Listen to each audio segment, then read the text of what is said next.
You are listening to The Vocal Technologist.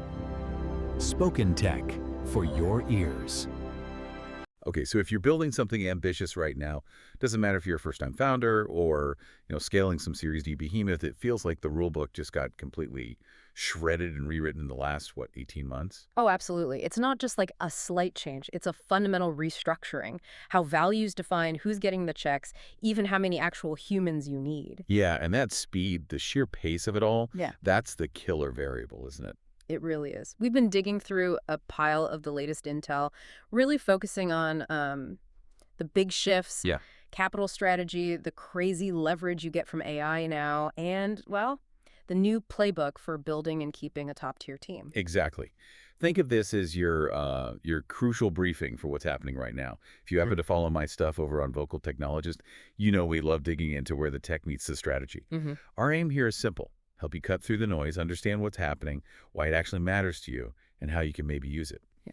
So let's dive in with the hard numbers first, this kind of new math around value and hypergrowth. Yeah, the thing that just leaps off the page when you look at the data is how much time matters, even when companies end up at the exact same valuation. Yeah, let's use that perfect example. Right. Slack versus Atlassian. It's brilliant. It really highlights it. Both hit that massive $27 billion valuation, right? But Yeah. Slack got there in, 7 years? 7 years, yeah. Atlassian took 17, a whole decade longer. Mm. The difference that makes in, capital efficiency, overall return, it's huge. Yeah. Just because of the time value of money. It's massive. It's like, are you building a rocket ship or a cathedral? Both impressive, but very different journeys. And the core insight coming out of the funding world right now is speed.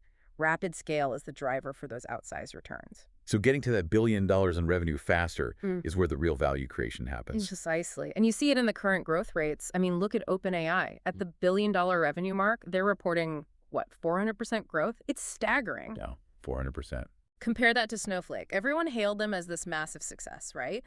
But at that same scale, they were clocking in around 124%. Still amazing, but just different. And that addiction to speed, it's clearly shaping funding strategies now, too. Like the old days of dutifully marching through seed, ABC. Maybe that's becoming optional if you've got serious traction. It really seems like it. We're definitely seeing a major spotlight on AI infrastructure companies. They're getting huge validation super early. Like Greptile. Exactly. Greptile, the AI code review agent, just locked down a $25 million Series A benchmark, leading it. That's a massive signal, a huge vote of confidence in that kind of automation. And it's not just early stage. Established players are getting huge follow-ons. Yeah, look at Cohere. Another $100 million raise pushes them to a $7 billion valuation now.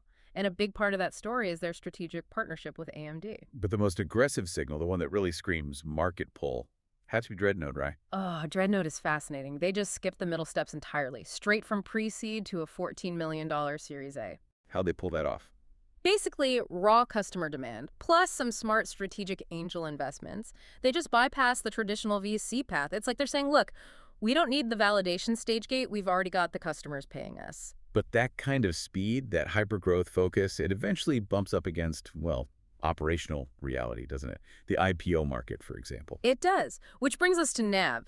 They recently filed for their IPO, and, on the surface, the metrics look pretty good. $688 million in ARR, gross margins are strong, 73%. Okay, sounds decent. So what's the catch? The catch is the rule of 40. Revenue growth rate plus profit margin. They only scored 25%. 25. Why is that specific number such a big deal? Well, 40% is kind of the magic number, the benchmark that institutional investors look for in a healthy SaaS business. It signals efficient, sustainable growth. And 25% puts NAV in. Pretty near the bottom quartile compared to their SaaS peers. Yeah. So it suggests that, they have high margins, maybe boosted by AI efficiency, which is good, but they lack that explosive growth the public markets are demanding right now. So that low score really throws the spotlight on the intense pressure founders face when they take on that big institutional money. It's that classic dilemma, isn't it? Limitless cash versus, control. Exactly that. Institutional capital gives you that turbo boost, right? The funds, the visibility. But the hidden price tag is the pressure cooker it puts you in for short-term results, like hitting that rule of 40. Which can seriously limit your long-term strategic thinking. Totally. You end up optimizing for the next quarterly report, maybe even sacrificing a huge 10-year market opportunity because you have to hit this month's number. And that pressure for hypergrowth, it leads us straight into the biggest accelerator we have today, AI leverage. Which brings us to this idea that the individual contributor is becoming, well, the platform, replacing the need for massive teams. Yeah, the whole equation of tech has kind of flipped on its head. The last generation was all about social leverage, right? Coordinating big teams, complex management structures. Right. This generation, it's defined by personal leverage. Seriously, one person with the right tools, think ChatGPT, Cursor, things like that, can genuinely ship work that not long ago would have taken a team of like 50 people. So the old 10x engineer idea is dead.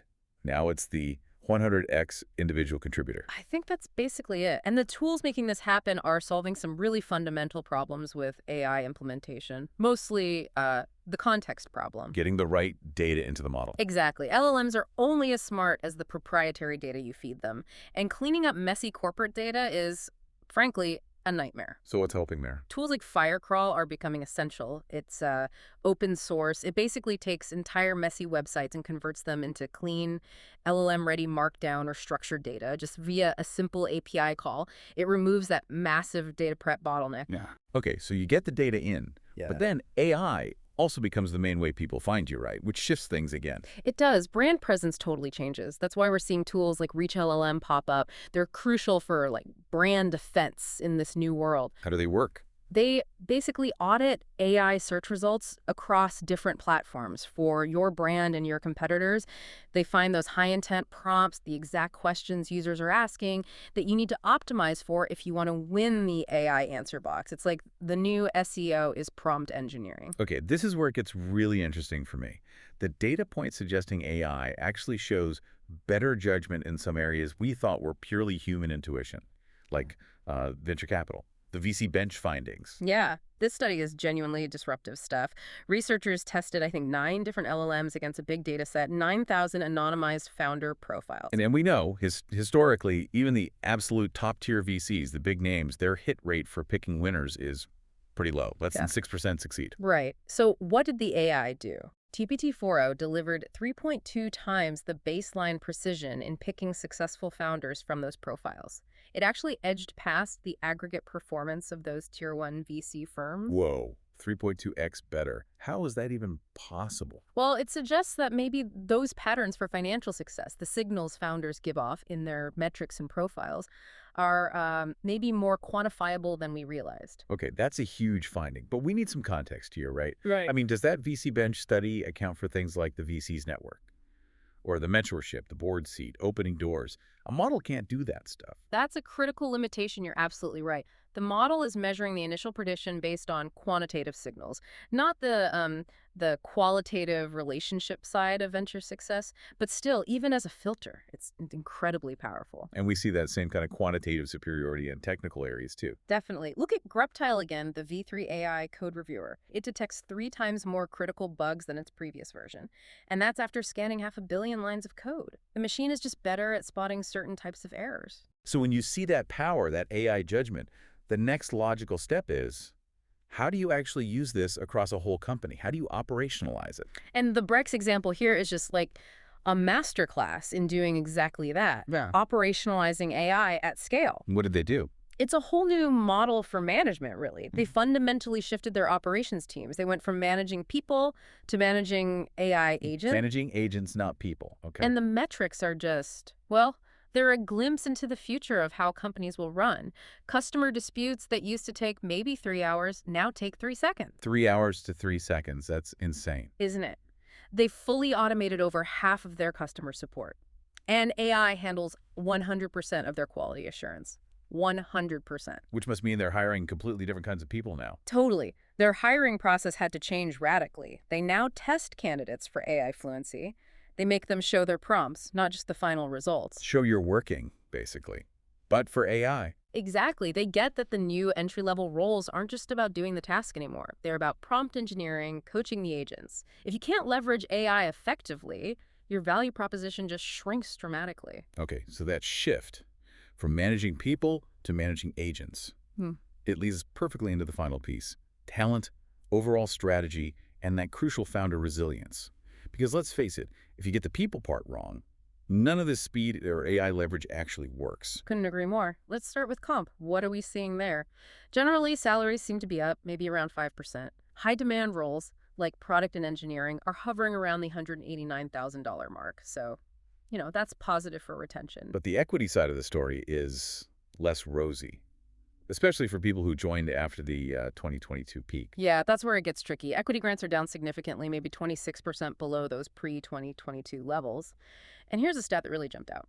Only 32% of vested in-the-money options were actually exercised last year. Only a third. Why so low? People leaving money on the table. Well, often it's the huge upfront cash needed to exercise, especially with AMT tax implications. So people are sitting on paper gains, but it doesn't feel real. It doesn't pay the bills. Which creates a massive retention problem, I imagine. Yeah. That paper money doesn't motivate if you can't access it. Exactly. So compensation strategies need to be really surgical now. Yes, competitive cash is table stakes. But crucially, you need things like equity refreshes, time just right hitting maybe year 3 or 4 to keep people engaged long term. And transparent salary bands are key for building trust internally. And just to make things even more complex, especially here in the U.S., there's this massive geopolitical curveball hitting the talent market for highly skilled foreign workers. Yeah, this is a pretty significant tightening of that talent pipeline. Yeah. The new U.S. restriction on H-1B visas. It basically blinds most foreign tech workers unless the employer is willing to cough up a $100,000 surcharge per petition. $100,000 per person. That essentially makes hiring entry-level international talent completely unviable for most startups, doesn't it? Pretty much. I mean, the stated goal is to reserve those entry-level IT jobs for domestic grads. But the practical impact, it's a sharp increase in labor costs for any company that was relying on global talent to scale. It forces founders to either hire outside the U.S. or completely rethink their talent strategy. Okay, so given all this pressure, market pressure, tech shifts, talent constraints, let's talk strategy. When a founder finally has that product ready, how should they handle launching out of stealth? It seems notoriously difficult. We saw some really good practical advice on this, actually, from Figma's former marketer, and it sounds a bit counterintuitive at first. What's the advice? Set a specific launch date and just stick to it, no matter what. The big trap is that perpetual delay, always waiting for one more perfect feature. The just one more thing syndrome. Exactly. And crucially, they said, view the launch not as the finish line like we did it, but as the starting pistol for real growth. It's the kickoff, not the final goal. That makes a lot of sense. Get it out there and iterate. And getting the name right for that launch is pretty fundamental too. We looked at the lexicon framework. They named companies like Swiffer and Sonos. What's their approach? Well, they really prioritize two things above all else: trust and uniqueness. Not just being descriptive. No, they argue that just describing what you do doesn't build a lasting brand. Names like Swiffer or Sonos worked because they went through this really structured process, sometimes generating thousands of names, to find something original, memorable, and that works globally, especially now when it's so noisy out there. Okay, another common operational mistake I see founders make: the product feedback trap. Why is it such a bad idea for customer support to handle product feedback? Yeah, this is crucial. It's because the incentives are just fundamentally crossed. Customer support is measured on speed, right? How fast can they close a ticket? Get the queue down. Exactly. They aren't incentivized or, frankly, trained to do deep, structured analysis of product insights. So when feedback gets dumped into the support system, valuable data gets lost or mixed up with bug reports and IT requests, and it never really reaches the product team in a useful way. You absolutely need dedicated channels and systems just for feedback. Makes sense. Okay, finally, let's turn to the founder themselves, because none of this strategy, none of this growth works if the person leading the charge burns out. What's the core of the mental game here? Well, you can think of mental strength, that ability to override your automatic defaults, as something built with, say, 4 key trainable muscles: accountability, knowledge, control, and confidence. Trainable muscles, I like that. But to really fight burnout effectively, you have to correctly diagnose why you're feeling demotivated. What's the root cause? And it's not just about working crazy long hours. Yeah. The hustle culture thing. No, not fundamentally. Motivation isn't killed just by hard work. It's killed by a lack of belief in a payoff. Founders hear about 996 culture, 9 a.m. to 9 p.m., 6 days a week, and they often push themselves like that. Yeah. But the critical skill is distinguishing between what Seth Godin calls a dip, a tough period where pushing through will eventually lead to success, and a cul-de-sac, which is basically a dead end, where no amount of effort will yield progress and continuing just burns capital and willpower. The dip versus the cul-de-sac, Yeah. knowing when persistence is smart versus when it's just digging a deeper hole. Exactly. Ignoring that dead end, mistaking a cul-de-sac for a dip, that's what leads to true burnout and exhaustion. That distinction alone is probably one of the most valuable strategic insights a founder can have. It could save years of wasted effort. It really is the ultimate decision-making tool, knowing when it's time to pivot or even fold instead of just blindly pushing harder. Well, this has been an absolutely vital run-through of the current landscape. We've hit on the radical new speed needed for value, the incredible leverage AI gives individuals, and the critical need for sharp talent strategies and resilience in a tightening world market. Yeah, I think what all this information confirms is that the capability of the single individual has never been more valuable. Yeah. And the rules of how we organize work are being rapidly rewritten to maximize exactly that capacity. You really have to start seeing yourself as the platform, the leverage point that your company's built on. Okay, so as you, the listener, start folding these ideas into your own building strategy, here's a final thought to chew on. Think about your gratification window. Yeah, what is it? It's the amount of time you or anyone on your team can realistically work hard before you absolutely need to see some tangible progress, some real results to keep believing and stay motivated. Yeah. So the question is, how do you, as the builder, consciously engineer your company's roadmap, your milestones, your celebrations, to align with that fundamental human need for timely gratification? Getting that alignment right might just be the most critical piece of operationalizing your own long-term mental resilience. Spoken Tech for your ears.